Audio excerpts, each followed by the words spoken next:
జై శ్రీరామకృష్ణ.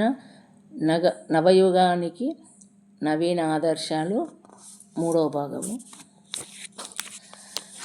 రోమన్ నాగరికత ఒకప్పుడు మహోన్నతంగా ఉండేది. కానీ దానిలోని అంతర్గతమైన నైతిక బలము క్షీణించిపోగానే ఆ నాగరికత నశించింది.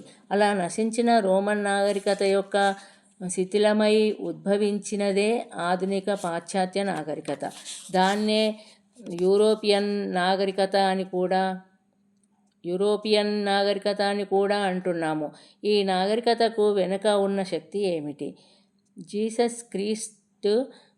జీసస్ యొక్క జీవితము, బోధనల ఆధారంగానే యూరప్లో కొత్త నాగరికత పెంపొందింది. ఆ తర్వాత దాదాపు 16వ శతాబ్దం దాకా భగవంతుని యందు విశ్వాసము ఉండేది. జనులు భక్తియుతమైన జీవితం గడిపారు. అంతరంగికంగా ప్రశాంత మనస్కులై ఉండేవాళ్ళు. వాళ్ళు శాంతిని కోల్పోయి తీవ్ర అశాంతిని, ఎంతో వెలితిని అనుభవిస్తున్న నేటి ఆధునిక మానవుడి లాంటి వాళ్ళు కారు. దాదాపుగా ఆ సమయంలోనే ఆధునిక విజ్ఞాన శాస్త్ర ఆవిష్కరణలు మొదలయ్యాయి. ఆధునిక విజ్ఞానము ఆవిర్భావంతో ప్రజలు తర్క విచారం వైపు మొగ్గడం మొదలైంది. భగవంతుడిని ఇతర అన్ని విషయాలలాగా ఇంద్రియాల ద్వారా గ్రహించలేమని వారు గమనించారు. మరి అలాంటి భగవంతుడి ఉనికికి రుజువు ఏమిటి? అలా క్రమంగా వారు క్రీస్తు జీవితము, బోధనల నుండి దూరం కాసాగారు. అలా భగవంతుడి నుంచి దూరం కావటం వల్ల మనము ఈరోజు ఏ స్థితికి చేరుకున్నామో మనందరికీ తెలుసు. మానవ నాగరికత క్షీణిస్తూ ఉన్నదన్న విషయాన్ని ఎంతమంది మేధావులు నేడు అంగీకరిస్తున్నారు?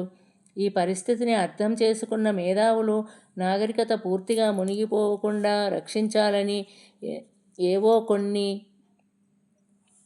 అరకొర నివారణ చర్యలతో ప్రయత్నిస్తున్నారు. అలా నాగరికతను రక్షించుకునే ప్రయత్నంలో సోషలిజం, కమ్యూనిజం తదితర వ్యవస్థలు ఉద్భవించాయి. మనము సరిగా విశ్లేషించి చూస్తే ఆ వ్యవస్థలో కొంత సత్యము, కొంత మంచి ఉన్నట్లు తెలుస్తుంది.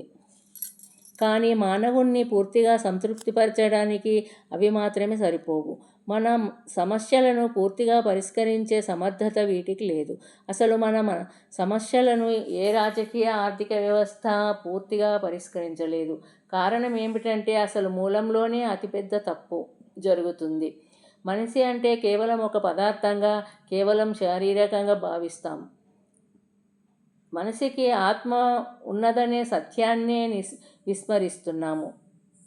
నేటి ఆధునిక సమస్యలను పరిష్కరించడానికి మనిషి యొక్క ఆత్మలో ఒక ఆంతరిక విప్లవము, ఒక సంపూర్ణమైన పరిణామము చోటు చేసుకోవాలి. ఈ అంతరంగ పరివర్తన మాత్రమే అన్ని సమస్యలను పరిష్కరించగలుగుతుంది. కేవలం బాహ్య పరిస్థితులలోని మార్పు వల్ల అది సాధ్యం కాదు. అంతరంగ పరివర్తన మతం వల్ల తప్ప ఇక దేని వల్ల సాధ్యం కాదు. అందువల్లనే మనకు ఈరోజు మతం యొక్క పునరుద్ధరణ మళ్ళీ ఆవశ్యకమైంది. జై శ్రీకృష్ణ. జై శ్రీరామకృష్ణ.